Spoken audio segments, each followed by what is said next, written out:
Hello, everyone. Welcome to Thursday of the RSA conference. I'm so happy to be here. I'm Jill Itoro of Cyber Risk Alliance and SC Media. I am joined today by Craig Newmark, who is the founder of Craigslist. Important to note, he is not involved with Craigslist anymore, but we are still going to talk about that journey a bit today. And he also now runs Craig Newmark Philanthropy. So he's very involved in the cyber world and encouraging awareness, which we are also going to touch on. So, Craig, thanks for being here. Hey, it's my pleasure. I appreciate it. Yeah. So I do want to start off by looking backwards a bit. I'm very familiar with Craigslist. I've used Craigslist. I found roommates on Craigslist. I mean, the list goes on how much I've used it over the years. When this first emerged, the knowledge of the threat landscape in terms of cyberspace was not what it is today. So as kind of this got off the ground, and I don't even know if you knew what was going to develop from Craigslist, where was cybersecurity in terms of your own thought structure as you got this off the ground? Well, as it turns out, prior to starting Craigslist, I was working at Charles Schwab, considering computer security issues only a few blocks away from here. Oh. And so I had been thinking about it a great deal, wondering what are the things that could go wrong, and as a result, thinking a bit about backups and security and how much of a threat there was. That's one reason I was lucky that I did some basics like, recording IP addresses and timestamps, which proved to be really helpful in all sorts of ways. But that was just me running the thing as a hobby for a few years, and that worked out pretty well until at some point people got me and told me that if it was going to succeed, it had to be a real company. Yeah. And I had to make real decisions like not monetizing it very much. Yeah. Yeah, you never monetized it very much in the beginning when you were there, right? Even now, it's not monetized as much as people think. Yeah. The big decision was early '99. Bankers and VCs said I should do the usual Silicon Valley thing, monetize heavily, and they would throw billions of dollars at me. Yeah. But I remember Sunday school, Mr. and Mrs. Levin also told me to know when enough is enough. And, enough for me isn't very much. Yeah. Yeah. So it wasn't your calling necessarily to go in that direction.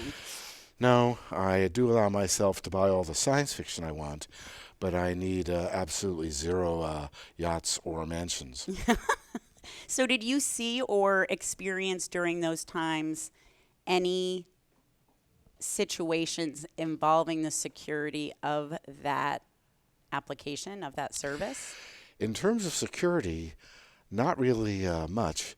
There were situations where people might try to do some spamming, for example. Yeah. And in fact, those first few years, that kind of thing was the biggest thorn in my side. Yeah. And I became, for a while, I was a pretty passionate spam fighter. But as the company grew and we hired people who were smarter than me, my role slowly diminished over the years. Yeah.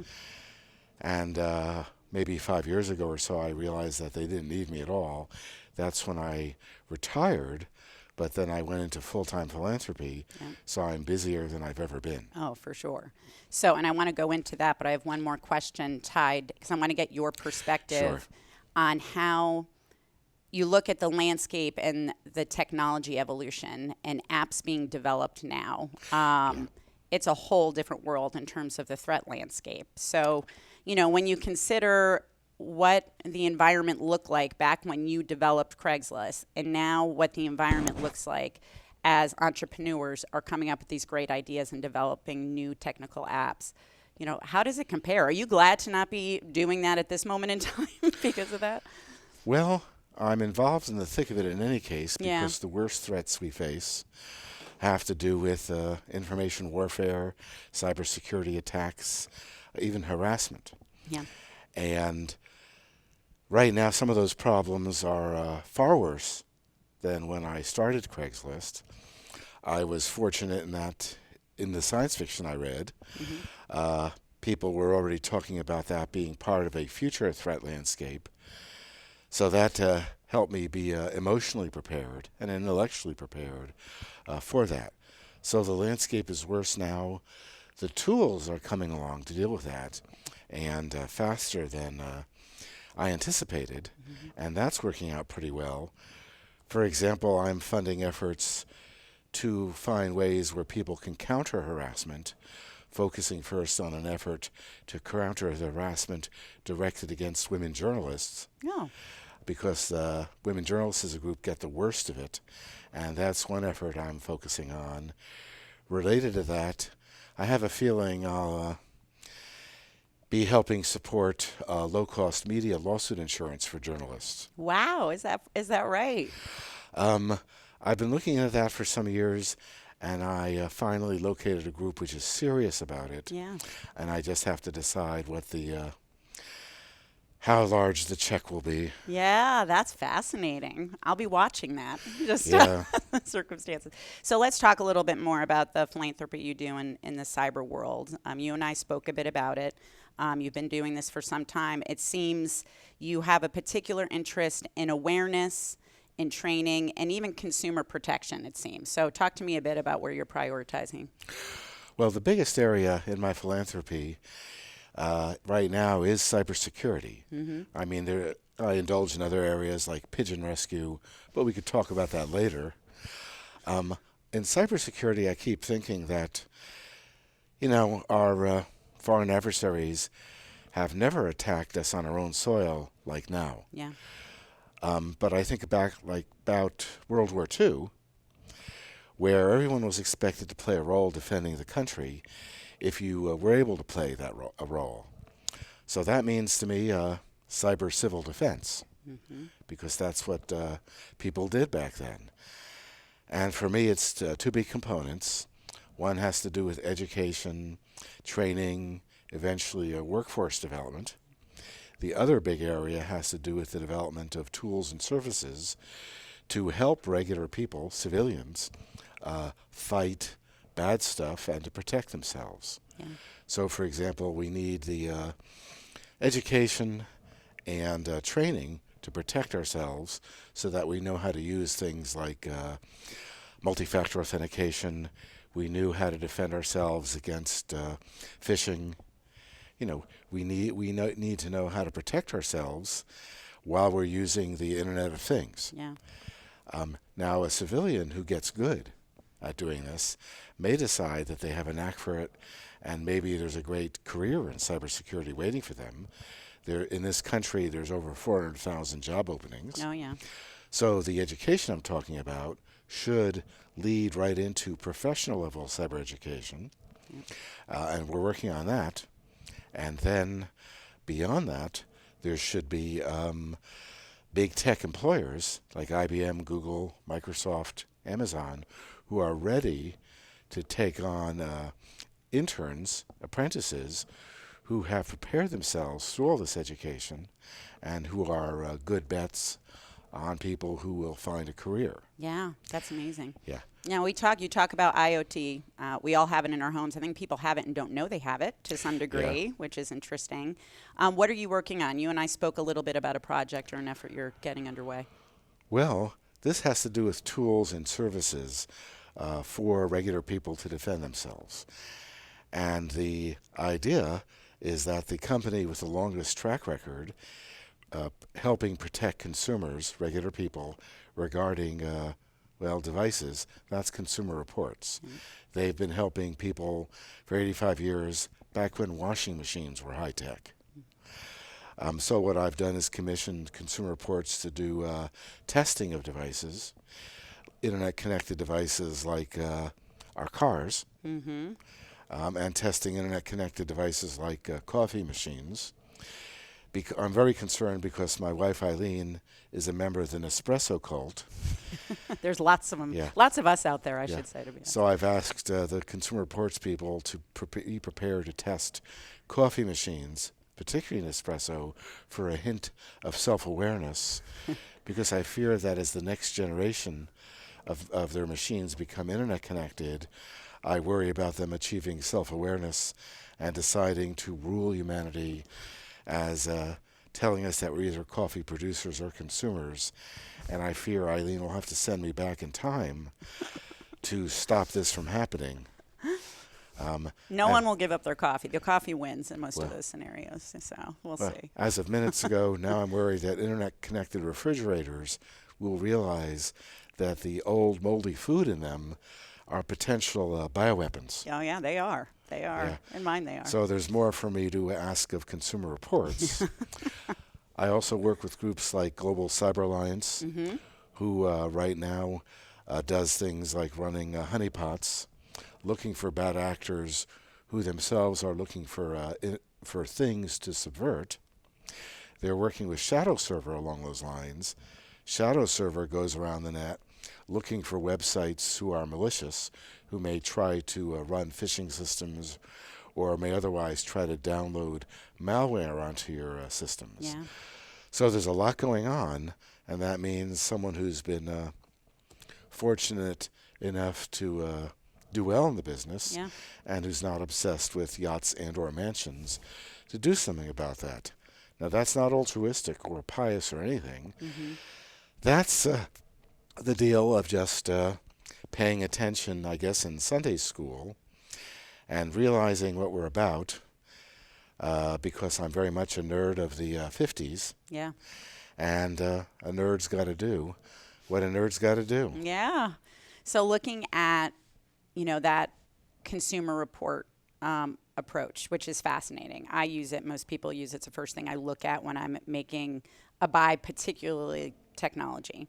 So in theory, I now go into Consumer Reports when I'm buying whatever it may be and see the various ratings.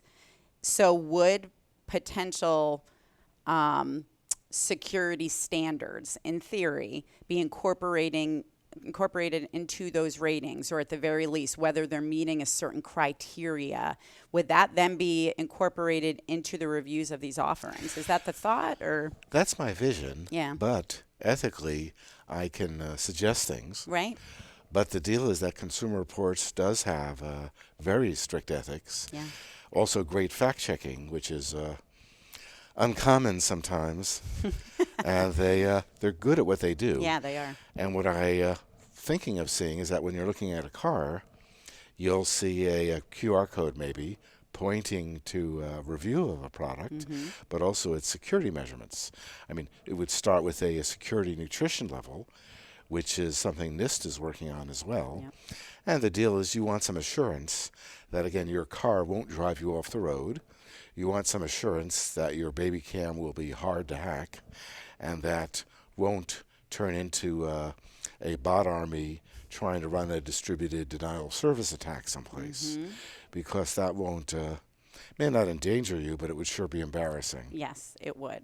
Well, I find that interesting too. Is we've reported a lot on some of the challenges with IoT. Is that the standards for device manufacturers are either non-existent, if I was really being a pessimist, or they're pretty minimal and certainly not consistent.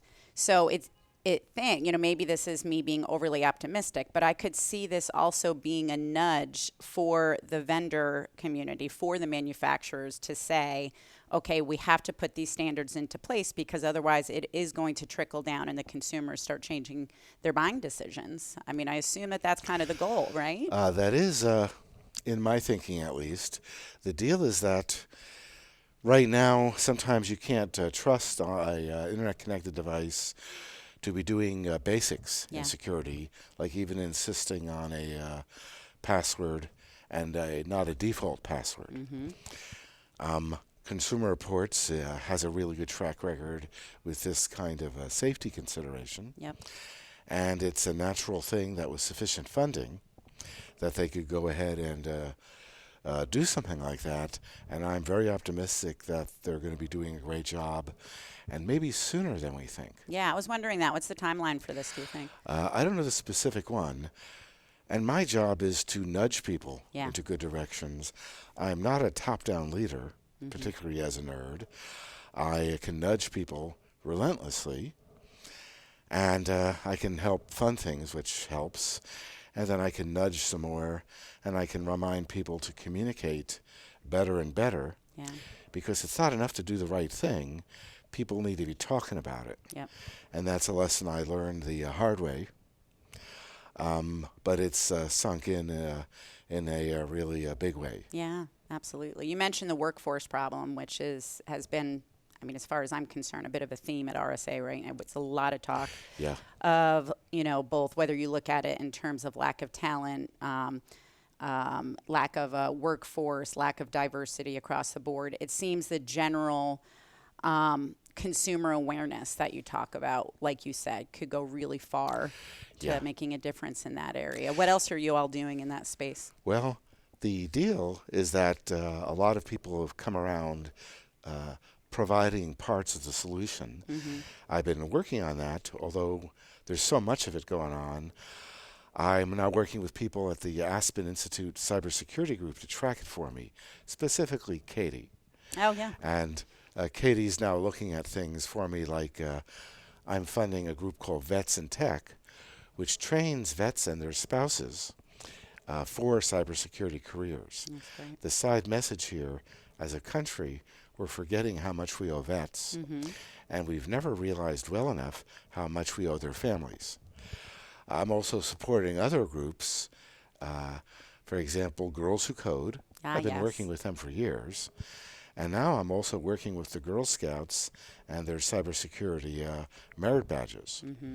A neighbor in San Francisco, she's now got her first 3 Brownie Girl Scout merit badges. She's 7.5. That's awesome. And I've raised this with the White House, which was interested in her as an intern, because at 7, she probably can pass a background check easily.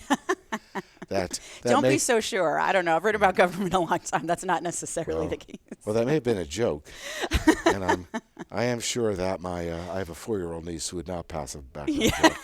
Right. I'm not sure about my son and daughter either, but well, this was great, Craig. Thank you so much for being here. And I guess we are on the last day of RSA. So when are you heading out? Later on? Well, I'll be here through Saturday, going back home in New York. Okay. Because I have moved there. Oh, but I run all these activities. Well, New York is the center of our family, my wife and I. Okay. And of the philanthropic organizations. New York is also good for my health and my work in pigeon rescue. Oh, yes, that's right. We can't close this out with hearing a little bit. So what is the pigeon rescue? Let's say I really do love birds. Yeah. And I may have a sense of humor. A lot of people love birds. They don't always love pigeons. Got to be honest. There is that. But I figure I'm doing a lot of these things, thinking back even to what I learned in Sunday school, reflecting that, I'm probably not the nerd you want, but maybe I'm the nerd you need. Yeah. And that extends to pigeons. And Batman. Yeah, okay. Perfect note to end on. So again, thank you. Everyone at RSA, thank you so much for listening. This has been great. We do have more to come, so stick around on this last day of the conference.